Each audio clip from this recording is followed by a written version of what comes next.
প্রথমত হচ্ছে শ্রদ্ধাঞ্জলি দেয়া, ফুল দেওয়ার ব্যাপারগুলোতে ইসলামী ছাত্র সংগঠন হিসেবে ইসলাম যেটাকে পারমিশন দেয় না আমরা সেই কার্যক্রম থেকে বিরত থাকার জন্য চেষ্টা করি। আমাদের সংগঠনের বেসিক আইডিওলজির জায়গা থেকে আমরা শহীদদের জন্য আল্লাহ রাব্বুল আলামিনের কাছে দোয়া করি, তাদের মাগফিরাতের জন্য, জাতির উন্নতি সমৃদ্ধির জন্য সকল প্রকার কার্যক্রমে ইসলামী ছাত্র শিবির অংশগ্রহণ করে। যেহেতু আমরা একটা ইসলামকে ধারণ করি, ইসলামকে লালন করি এবং ইসলামকে সর্বব্যাপী ছড়িয়ে দেওয়ার জন্য সাংগঠনিক কার্যক্রম রয়েছে, সুতরাং সংগঠনের পক্ষ থেকে পুষ্পস্তবক অর্পণ করা, ফুল দেয়া এই জাতীয় কার্যক্রম সংগঠনের পক্ষ থেকে করা হয় না।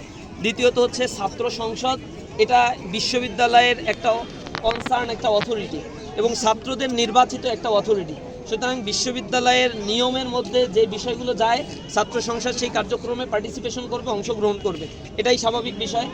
সম্ভবত 14ই ডিসেম্বর বুদ্ধিজীবী দিবসে ভিপি তো ছিল, ভিপির পক্ষ থেকে ফুল দেওয়া হয়েছে, তার মানে ছাত্র সংসদ সেখানে অংশগ্রহণ করেছে।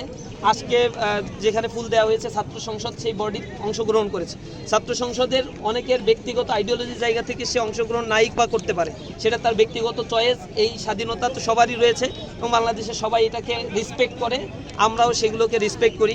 ইসলামী ছাত্র শিবির ব্যক্তি স্বাধীনতার জায়গায় কাউকে কোনো ব্যাপারে হস্তক্ষেপ করে না। তবে ছাত্র সংসদ অনুপস্থিত ছিল কিনা সেটা হচ্ছে প্রশ্ন, যেহেতু এই ছাত্র সংসদের প্রেসিডেন্ট যিনি সভাপতি যিনি হন তিনি হচ্ছেন বিশ্ববিদ্যালয়ের ভাইস চ্যান্সেলর, তার নেতৃত্বেই এই ফুল দেয়া বা এই কর্মসূচিগুলো রাষ্ট্রের স্বাভাবিক নর্মসের অংশ হিসেবে করে থাকে, সেটা সকল ছাত্র সংসদ করেছে, নির্বাচিত ছাত্র সংসদগুলো করেছে, বিভিন্ন ছাত্র সংগঠন তাদের আইডিওলজির আলোকে তারা কর্মসূচি করেছে। ইসলামী ছাত্র শিবির তার ইসলামিক মূল্যবোধ, ইসলামিক আইডিওলজির আলোকে যে কর্মসূচিগুলো ইসলামের সাথে সামঞ্জস্যপূর্ণ, আমাদের ইসলামী ভ্যালুস যেগুলোকে পারমিশন দেয়, ইসলামী ছাত্র শিবির সেই কার্যসূচি গ্রহণ করেছে এবং ছাত্রদের নিয়ে সেই কার্যক্রমগুলো পরিচালনা করেছে।